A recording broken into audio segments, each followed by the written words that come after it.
Hello అండి అందరికీ welcome to నానమ్మ వంటలు. ఈరోజు రెసిపీ వచ్చేసి దోశలు. సో దోశలు క్రిస్పీగా ఎలా చేసుకోవాలో మనం ఈ వీడియోలో చూద్దాం. ఇప్పుడు మనము దోశల గురించి ఈ బియ్యం నానబెడుతున్నాము. నేను ఈ గిలాస్తో 3 గిలాసులు బియ్యం తీసుకున్నాను.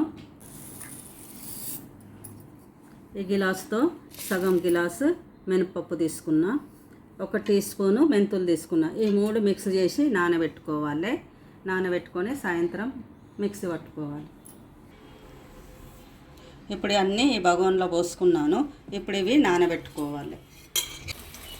ఇప్పుడు నీళ్ళు పట్టుకున్నాను. ఇవి మంచిగా శుభ్రంగా 2 సార్లు కడిగి మళ్ళీ దీంట్లో నీళ్ళు పట్టి పెట్టాలి. సాయంత్రం వరకు నానబెట్టి సాయంత్రం మిక్సీ పట్టుకోవాలి.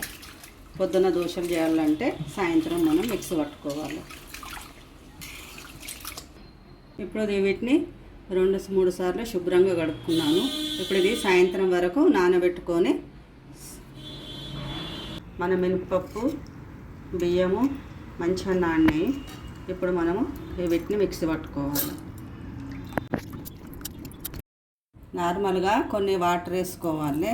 వాటర్ వేసుకొని ఇప్పుడు దీన్ని మెత్తగా మిక్సీ పట్టుకోవాలి.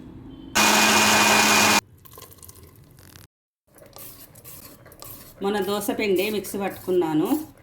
మిక్సీ పట్టుకుని అయిపోయింది. ఇది రాత్రంతా బాగా నాననివ్వాలి. పొద్దున దోశలు వేసుకోవాలి. నిన్న సాయంత్రము మనం మిక్సీ పట్టుకున్న పిండి రాత్రంతా మంచిగా నానింది. ఇప్పుడు బాగా కలుపుకొని ఇప్పుడు మనం ఇవి దోశలు వేసుకోవాలి. ఇప్పుడు మనము దోశ వేసుకుందాం.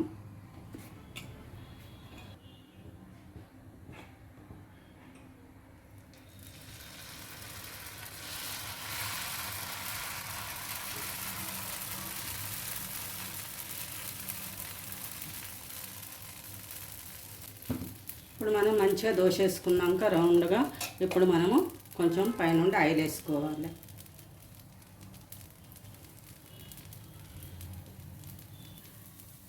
మేము ఇది నాన్ స్టిక్ పెంక కాదు. మీరు నాన్ స్టిక్ పెంక ఉంటే మీరు ఆయిల్ వేసుకునే అవసరం లేదు.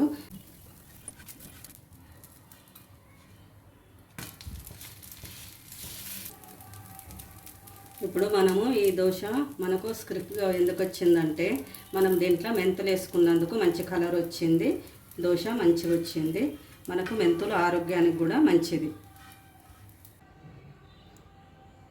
ఇప్పుడు మన దోశ రెడీ అయిపోయినాయి.